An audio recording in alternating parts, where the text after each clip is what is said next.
आदाब, KP news के bulletin में आपका स्वागत है। मैं हिना शेख आपके साथ। आइए सबसे पहले देखते हैं मुख्य समाचार।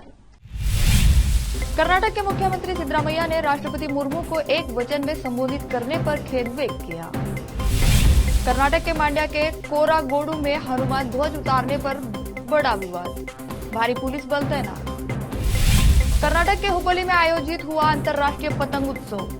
आसमान में परवास करते रंग बिरंगे और विभिन्न आकार के पतंगों ने लोगों को किया आकर्षित। देश में 7 दिनों के अंदर लागू हो जाएगा नागरिकता संशोधन अधिनियम CAA, केंद्रीय मंत्री शांतनु ठाकुर ने दिया बयान। राहुल गांधी की भारत जोड़ो न्याय यात्रा आज बिहार पहुंची। मुनव्वर फारूकी बने बिग बॉस 17 के विजेता, फैंस बोले डोंगरी का किंग।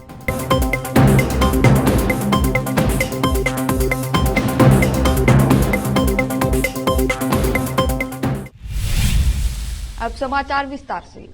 भाजपा के कर्नाटक प्रदेश अध्यक्ष बनने के बाद पहली बार आज 29 जनवरी को बीदर जिले के दौरे पर पहुंचे BY विजेंद्र का हनुमान के समीप पूर्व मंत्री और औराद के विधायक प्रभु बी चौहान ने स्वागत किया। प्रभु बी चौहान ने भाजपा के प्रदेश अध्यक्ष BY विजेंद्र को गुलदस्ता भेंट किया और उनके बीदर आगमन पर प्रसन्नता जताई।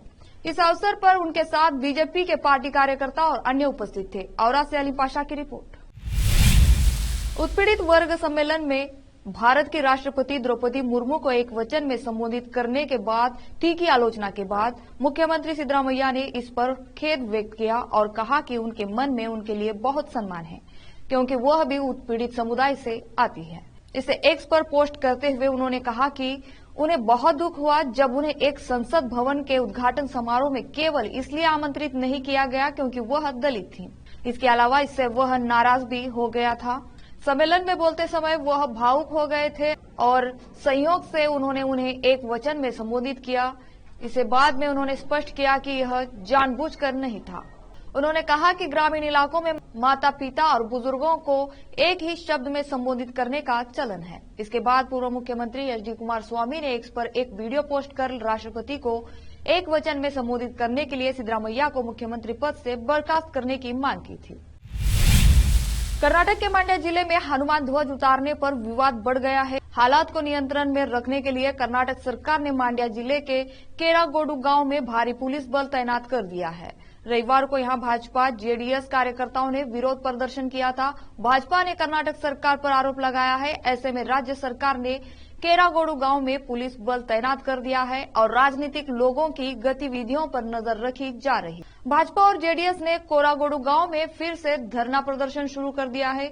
गांव में भारी संख्या में पार्टी कार्यकर्ता जुट एक है और लोगों ने नारेबाजी की। कर्नाटक के मांड्या गांव में भारी संख्या में पार्टी कार्यकर्ता जुट गए हैं और लोगों ने नारेबाजी की। कर्नाटक के मांड्या जिले में हनुमान ध्वज उतारने का मामला तूल पकड़ता दिख रहा है। विपक्षी पार्टी भाजपा ने इस मुद्दे पर सरकार को घेर लिया है। सोमवार को भाजपा कार्यकर्ताओं ने बेंगलुरु में मांड्या की घटना को लेकर विरोध प्रदर्शन किया, जिसके बाद बेंगलुरु पुलिस ने भाजपा कार्यकर्ताओं को हिरासत में ले लिया। इस दौरान जमकर हंगामा और नारेबाजी हुई।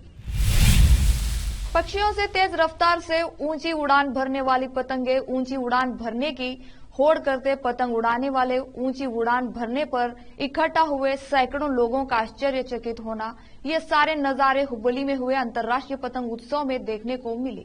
रंग बिरंगे और आकर्षक डिजाइन वाली पतंगों को उड़ता देख भीड़ बहुत खुश हुई। उन्होंने त्योहार के पलों को अपने मोबाइल फोन और कैमरे में कैद कर जश्न मनाया। पतंग महोत्सव में प्रदेश के अलावा देश विदेश के स्कूल 45 पतंग विशेषज्ञों ने हिस्सा लिया था। England, Indonesia, Slovenia, Netherland, Thailand देश के 9 जने और देश के नागपुर, सूरत, राजस्थान, पंजाब, ओडिशा, पुणे, वडोदरा से 21 तथा दोड्डबल्लापुर से 7, बेंगलुरु से 4, बेलगावी से 4 लोगों ने भाग लेकर अपनी पसंदीदा पतंगे उड़ाई। आसमान में octopus, lifters, ring, delta, train, I love India, बेटी बचाओ बेटी पढ़ाओ, Mario tiger, fish, Garuda, Spiderman, सैनिक, स्ट्रॉबेरी, कांतारा फिल्म की पंजूरली समेत विभिन्न तस्वीरों की पतंगे उड़ी। पतंग उत्सव का मुख्य आकर्षण रहे पंजाब के वरुण चड्ढा की ओर से उड़ाई गई जय श्री राम, अयोध्या मंदिर और राम की तस्वीर वाली पतंगे रही। वरुण ने 120 मीटर की ऊंचाई तक पतंग उड़ाकर ध्यान खींचा। बेलगावी की तिर्की सुरंजन ने कहा कि फिल्म कांतारा की पंजुर्ली अंगदान में महत्व को बढ़ावा देने के लिए पतंग उड़ा रही हूँ। बहुत से लोग अंग विफलता से मर रहे हैं। वे हृदय, किडनी और अन्य अंगों को दान करने के मुद्दे पर प्रकाश डाल रही है। पूर्व सीएम बसवराज बोम्मई ने कहा है कि भाजपा हावेरी सामूहिक बलात्कार मामले की जांच के लिए एक विशेष जांच दल गठित करने के लिए सरकार को निर्देश देने की मांग करते हुए उच्च न्यायालय में एक जनहित याचिका दायर करेगी। हमने सरकार से मामले के लिए एसआईटी गठित करने की मांग को लेकर विरोध प्रदर्शन किया था, लेकिन आज तक इस बारे में कोई खबर नहीं आई है। प्रदेश में कानून व्यवस्था पूरी तरह से ध्वस्त हो गई है। अत्याचार के बावजूद दोषियों के खिलाफ कोई कार्रवाई नहीं की गई। उन्होंने कहा कि कांग्रेस शासन के दौरान महिलाओं के खिलाफ अपराध 30% बढ़ गए थे। सरकार कानून का उल्लंघन करने वाले लोगों को बचा रही है। पीएम नरेंद्र मोदी बच्चों के बीच परीक्षा पे चर्चा कार्यक्रम में है। इस कार्यक्रम में प्रधानमंत्री नरेंद्र मोदी ने बच्चों को कई गुरु मंत्र दे रहे हैं और कार्यक्रम को संबोधित कर रहे हैं। पीएम मोदी ने कहा कि प्रतिस्पर्धा स्वस्थ होनी चाहिए, दोस्तों के प्रति ईर्ष्या की भावना नहीं रखनी चाहिए। पीएम ने कहा कि दूसरों से नहीं, खुद से प्रतिस्पर्धा करें। जहां आप मजबूत हैं वहां आप उसकी मदद करें और जिस विषय में वह मजबूत हो उससे आप मदद लें। इससे दोनों मिलकर परीक्षा के तनाव को दूर कर सकते हैं। इस कार्यक्रम में केंद्रीय शिक्षा मंत्री धर्मेंद्र प्रधान भी मौजूद थे। शिक्षा मंत्री ने कहा कि सभी की ओर से पीएम नरेंद्र मोदी का हार्दिक स्वागत करता हूं। वे राष्ट्र शिल्पी है। 2047 तक आपके नेतृत्व में राष्ट्र विकसित बनेगा। परीक्षा में चर्चा आज जन आंदोलन बन गया है। यह कार्यक्रम सुबह 11 बजे भारत मंडपम ITPO नई दिल्ली में शुरू हो चुका है। अब लेते हैं छोटा सा ब्रेक।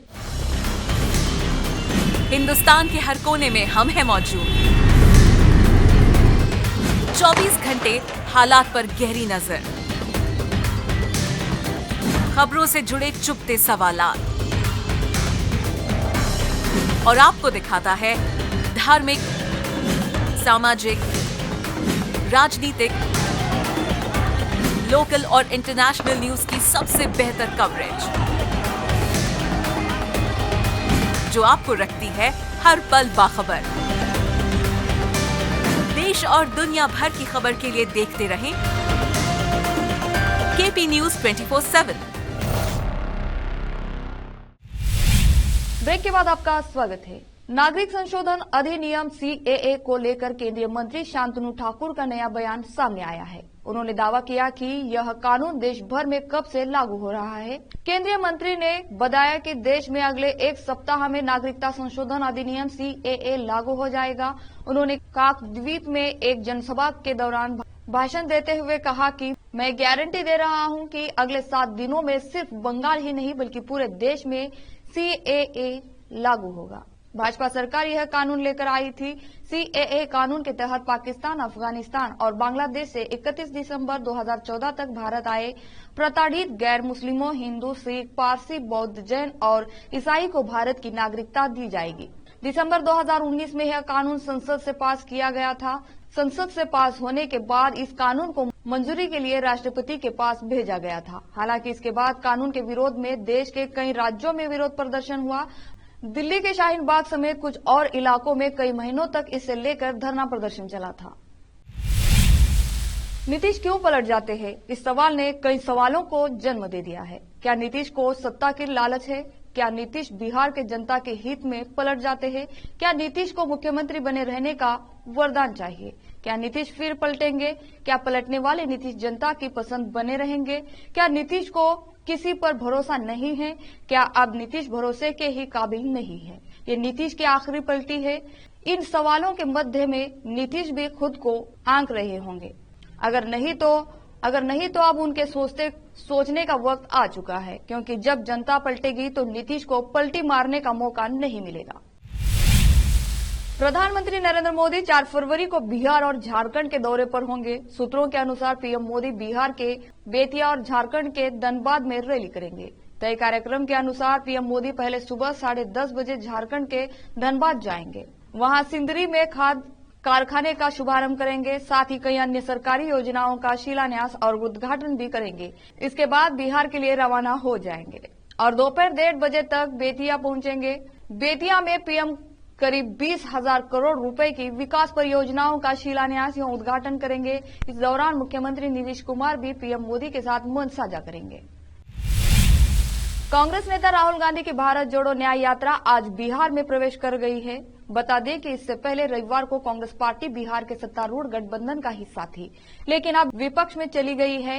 मुख्यमंत्री नीतीश कुमार के एक दशक में 5वीं बार इधर से उधर पहुंच गए हैं। राहुल गांधी की यात्रा लोकसभा चुनाव से पहले समर्थन जुटाने के लिए कांग्रेस का एक प्रयास। 14 जनवरी को मणिपुर में शुरू हुई। पूर्वोत्तर से यात्रा करने के बाद राहुल गांधी के ब्रेक लेने और दिल्ली के लिए उड़ान भरने से पहले यह यात्रा गुरुवार को बंगाल पहुंची।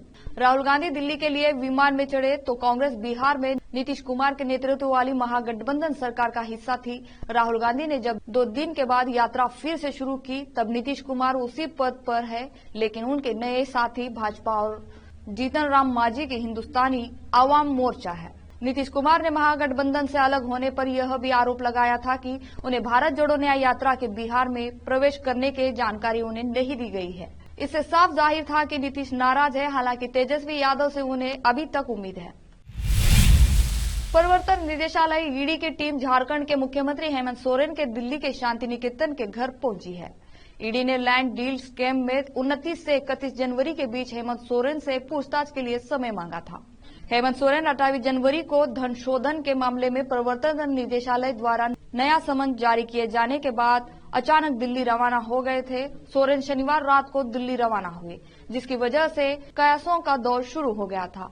सोरेन को प्रवर्तन निदेशालय ईडी ने समन भेजकर पूछा था कि क्या वह 29 या 31 जनवरी को पूछताछ के लिए उपलब्ध है। ईडी के इस समन की पृष्ठभूमि में सोरेन की यात्रा को जोड़कर देखा गया। एक अधिकारी ने पहचान गुप्त रखते हुए बताया, उनके दिल्ली जाने की कोई योजना नहीं थी। ईडी द्वारा समन भेजे जाने के बाद अचानक उनकी योजना बनी।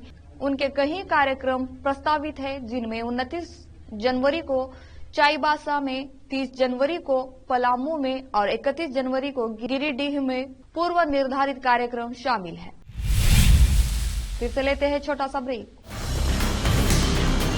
हिंदुस्तान के हर कोने में हम हैं मौजूद। 24 घंटे हालात पर गहरी नजर, खबरों से जुड़े चुपते सवालात और आपको दिखाता है धार्मिक, सामाजिक, राजनीतिक,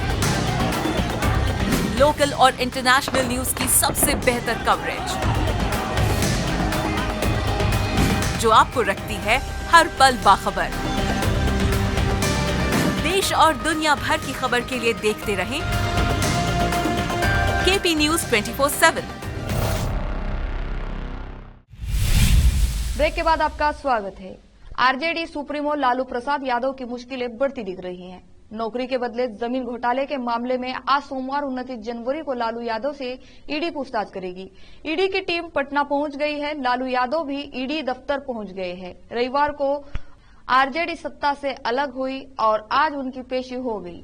पटना में ईडी दफ्तर के बाहर आरजेडी के कार्यकर्ता और नेताओं की भीड़ जुट गई है। ईडी दफ्तर के बाहर पहुंचे केंद्र सरकार की नीति रही है कि बदनाम करो और राजनीतिक हित साधो। जो भी विपक्ष के नेता बीजेपी के खिलाफ मुखर है, उनको टारगेट किया जा रहा है। लालू यादव बुजुर्ग है, किडनी ट्रांसप्लांट किया गया है।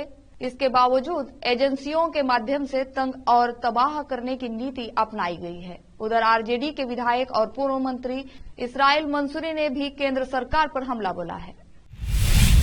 बिग बॉस 17 के फिनाले में पहुंचने वालों में अंकिता लोखंडे, मुनव्वर फारूकी, अभिषेक कुमार, अरुण माशेट्टी और मन्नारा चोपड़ा का नाम शामिल था।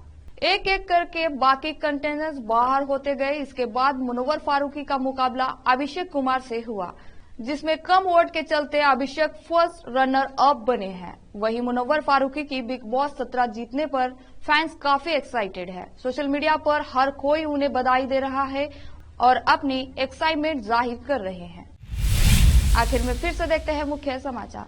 कर्नाटक के मुख्यमंत्री सिद्धरामैया ने राष्ट्रपति मुर्मू को एक वचन में संबोधित करने पर खेद व्यक्त किया। कर्नाटक के मांड्या के कोरागोडू में हनुमान ध्वज उतारने पर बड़ा विवाद, भारी पुलिस बल तैनात। कर्नाटक के हुबली में आयोजित हुआ अंतर्राष्ट्रीय पतंग उत्सव। आसमान में परवास करते रंग बिरंगे और विभिन्न आकार के पतंगों ने लोगों को किया आकर्षित। देश में 7 दिनों के अंदर लागू हो जाएगा नागरिकता संशोधन अधिनियम CAA। केंद्रीय मंत्री शांतनु ठाकुर ने दिया बयान। राहुल गांधी की भारत जोड़ो न्याय यात्रा आज बिहार पहुंची। मुनव्वर फारूकी बने बिग बॉस 17 के विजेता। फैंस बोले डोंगरी का किंग।